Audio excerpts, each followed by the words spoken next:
Twongeye kubasuhuza kandi tubahereza ikaze mwe mwamaze gukora subscribe hano kuri The Brown 250.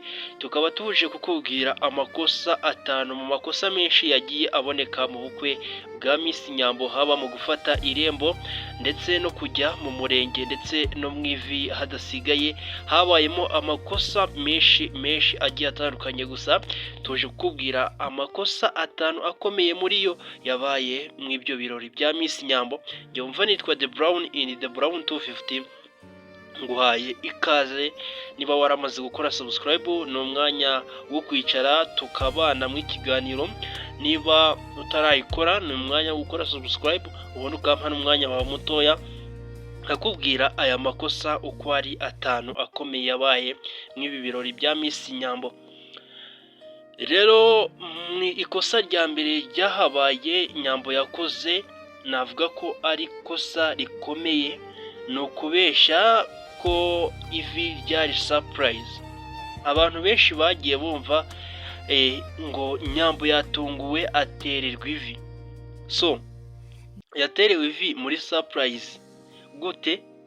Ntabwo ibi bintu byari bisobanutse na gato ukuntu Nyambo yaba yaraterewe ivi mu buryo bwa surprise, ndetse nyuma yaho bagahita bajya mu murenge, bagahita bajya gusaba, bajya gufata irembo. Ntabwo ari ibintu byahuriranye gutyo ngo bamukorere surprise ngo bahite bakora ibyo byose. Ese niba umuntu bari bamutunguye bakamuterera ivi, ni gute nyuma y'ivi ryari rimutunguye bahise bamwumvisha nyuma y'iminsi mikeya itageze muri 2 ko bagomba guhita bafata irembo, bagahita bajya hehe? Bagahita bajya no mu murenge. Ni ibintu bitari guhurirana, ni ibintu bitari gushoboka. Ikintu kirahita kikwereka ko Nyambo yabeshe ko mu ivi rye hari surprise, ryari surprise gusa ntabwo byari surprise. Rero ibyo byatumye ibyo ngibyo yaje kubibesha nyuma y'ikosa rikomeye cyane Nyambo yari yakoze ryo gutoranya cyangwa kujogora mu nshuti ze, hakagira bamwe yirengagiza gutumira, bigatuma avuga ko ivi rye ryari surprise. Abantu yanze gutumira n'abantu ba mbere cyane, inshuti ze z'inkoramutima yatengushe. Abantu ngiye kubwira Nyambo yanze kubatumira mu ivi yari yabeshe ko ari ivi rya surprise yakorewe, yanga kubatumira no mu murenge. Ibintu byari byateguwe mu murenge, n'ahantu yari yateguye, ntabwo byari surprise. Yanze gutumira umuntu bita Jojo, ntiyamutumiye mu ivi, yamutumiye mu murenge. Yanga gutumira Miki, yanga gutumira uwitwa Nana ndetse na Aisha, inshuti ze za mbere. Niba abantu bamuzi, izo nizo nshuti za mbere yaba yaranze gutumira. Akaba ari ryo kosa rya kabiri yakoze rikomeye cyane mu birori bye amaze kuba yakoresha mu murenge, gufata irembo ndetse no gutererwa ivi. Ikintu cya gatatu Nyambo yakoze, navuga ko nacyo gikomeye cyane, ari amakosa yakoze nyuma yo kwanga gutumira inshuti ze. Nyambo ikintu yakoze ni uguhitamo abazamwambarira. So ngira ngo abantu mwabibonye ko Nyambo yambariwe n'umukobwa w'icyamamare mu muziki nyarwanda, bamwita Bwiza. Umwe mu bantu tutari tuzi kandi tutari tumenyereye ko ari inshuti ya Nyambo. Bivuze ngo niba Nyambo ari bwo bwa mbere, abantu benshi ngira ngo Nyambo na Bwiza bamenye ko ari inshuti ubukwe bubaye cyangwa se ibirori bibaye, ibyo gutera ivi, byo kujya mu murenge, Bwiza yari ahari. So bivuze ngo abantu benshi ntabwo bari bazi ko Nyambo na Bwiza baziranye bigeze hano. Ariko sinzi niba Bwiza yari buze gusimbura Miki ndetse na Aisha ndetse na Nana. Mwaba bantu nkubwiye, Miki, Nyambo yambariye Miki mu bukwe bwa Miki kumutera ivi, Nyambo yari ahari. Yambara mu bukwe bwa Nana, ngira ngo abantu mwabonye n'abatarabibonye mu bimenye. Byari bizwi neza ko mu bantu batagomba guhura aba bantu batatu nakubwiye, uwitwa Miki na Nana ndetse na Jojo. Jojo bimeze nkaho ni nk'umubyeyi, birenze kuba ari inshuti ye.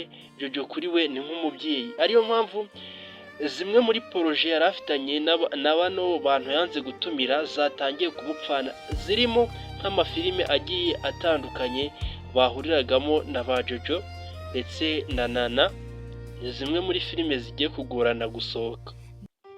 So rero akaba ari ikosa Nyambo yakoze rero rya gatatu ryo guhitamo nabi abamwambarira.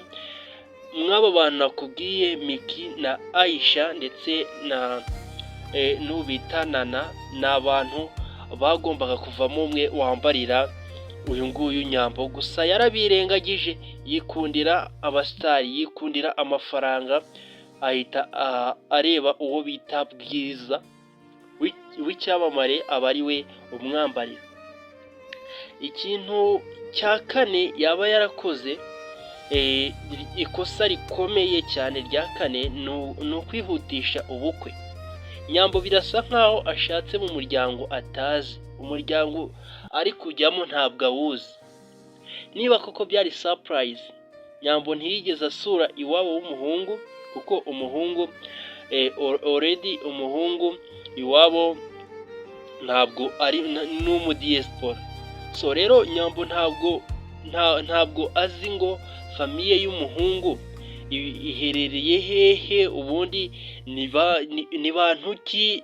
Ntabwo arinjira muri famiye neza ngo amenye aho ari kujya, ni hantu ngo bameze bate, babayeho bate. Icyabona we nta mafaranga agaragara ku musore, bigaragara ko afite amafaranga. Nicyo kintu cyamuhumye amaso, akaba ari cyo ari kugenda akurikiye. Gusa Nyambo nta kundi kuvuga ngo azi famiye y'umuhungu cyane, ntabwo ayizi neza.